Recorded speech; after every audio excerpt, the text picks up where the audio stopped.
Hey, scrappy people.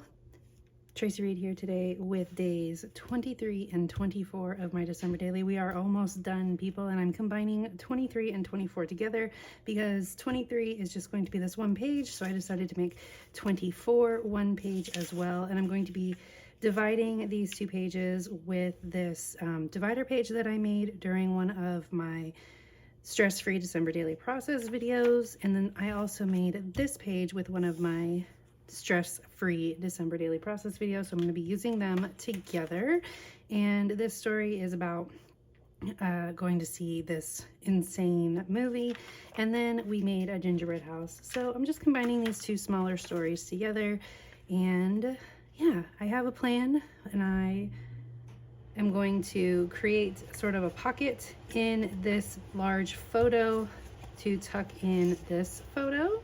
And then I'm going to add my journaling in there as well with sort of an interactive piece because you know I love interactive pieces. And then I'm going to have a photo on the outside of this with the gingerbread house on the inside with some journaling at the bottom. Both two really easy pages to sort of start wrapping up this album. So let's go. All right, so the first thing I'm going to do is I'm going to create the pocket and sort of interactive piece for this page, and I cut up a 12 by 12 paper, crepe paper that had this Santa on the bottom, and I folded it in half. So I cut it down to 4 by 12 and then folded it in half so it's a 4 by 6, and it's just going to open up to reveal both my journaling and my title. So I'm going to trim this down because it's just slightly smaller than my photo.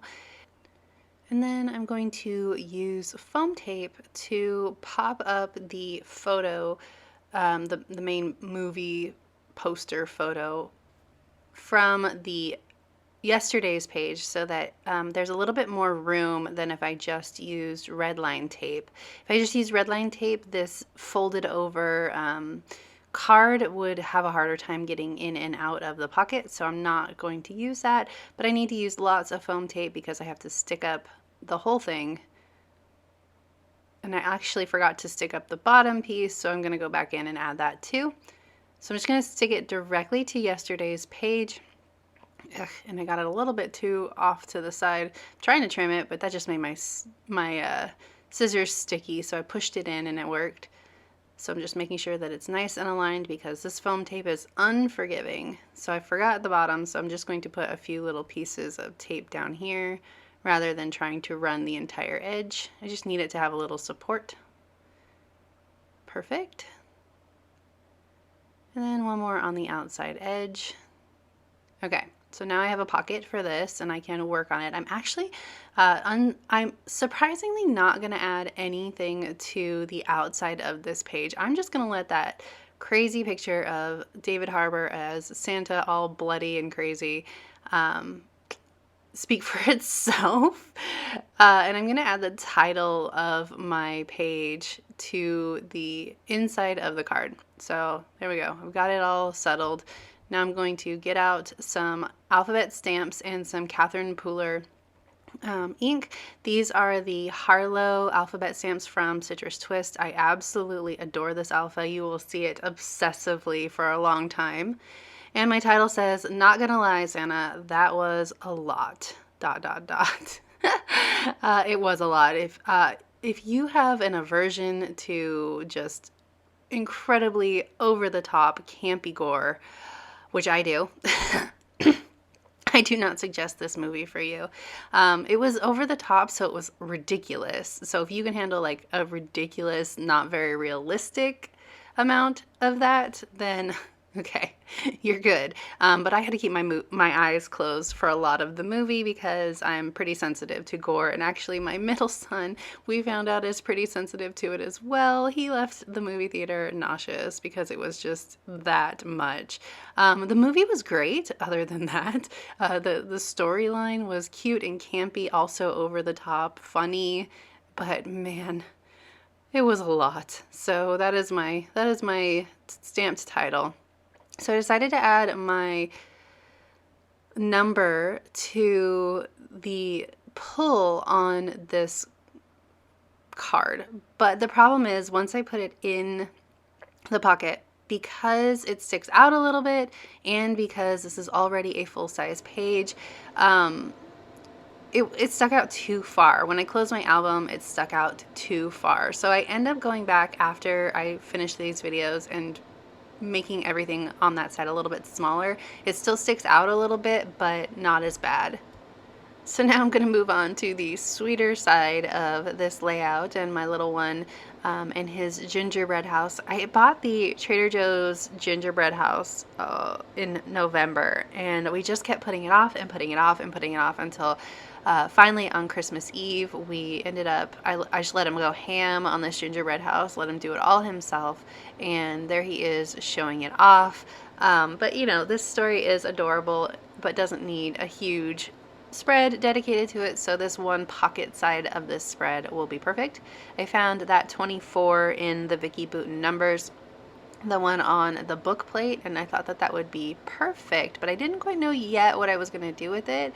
And then I have an epiphany here in a second after I, oh my goodness, get this gold foil doily down. So I didn't want to add more patterned paper, plus this is the Winter Magic collection from Citrus Twist, and I'm sort of running out of paper anyway. So I have like these trees at the bottom, that motif going on, so I didn't really want to add more to it. So I thought that the gold foil doilies would work well. And now you can see that I am figuring out that I can use this 24 as a pull for this card, and it's going to fit really perfectly. Of course, I really do like that half circle with the green pull. I thought that that was a fun touch when I made the page, but the 24 pull works so well that I just couldn't resist. So I'm going to add it to that, so then I'm going to have matching pulls on either side of this spread, which I think is funny.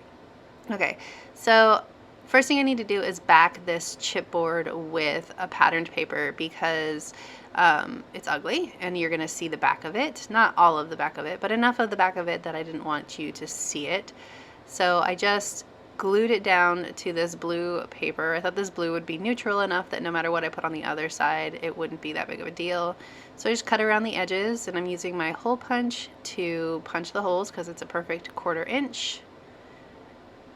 Alright, and I'm going to put it right on that tab, and I end up, after this video is over, adding the same blue paper to the back of the tab, so the whole back of the thing is going to be blue.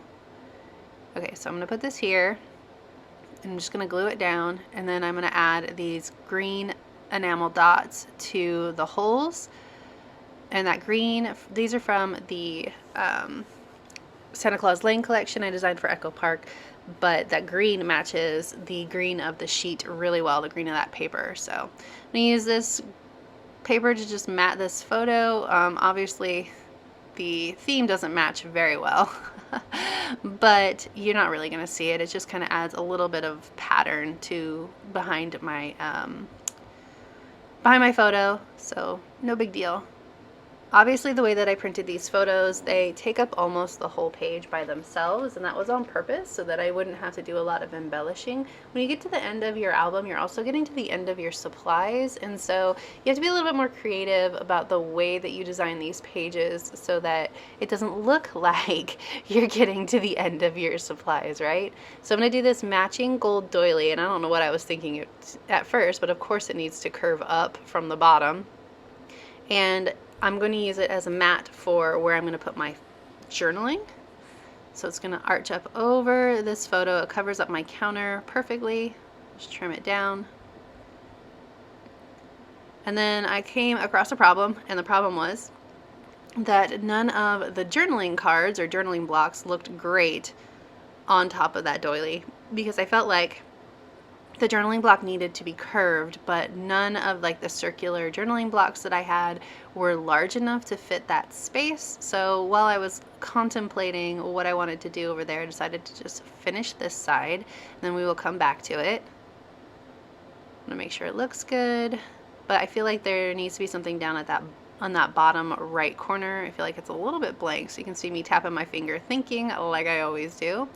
I thought that this might be cool if I curved it, but I didn't see a way that I could arch that journal card very well. So instead I just got out one of the other journaling cards and used a large cup to make a half circle And then I'm just gonna freehand cut it out, and of course I follow the wrong line like a dork. So it's a little bit wrong. So I have to go in and trim it just a little bit more. But these are just journaling lines at the bottom of a random journaling card, so they'll give me some faint lines to follow for my journaling. And then, yeah, that's good. Just a little bit more embellishing, and then this page will be done.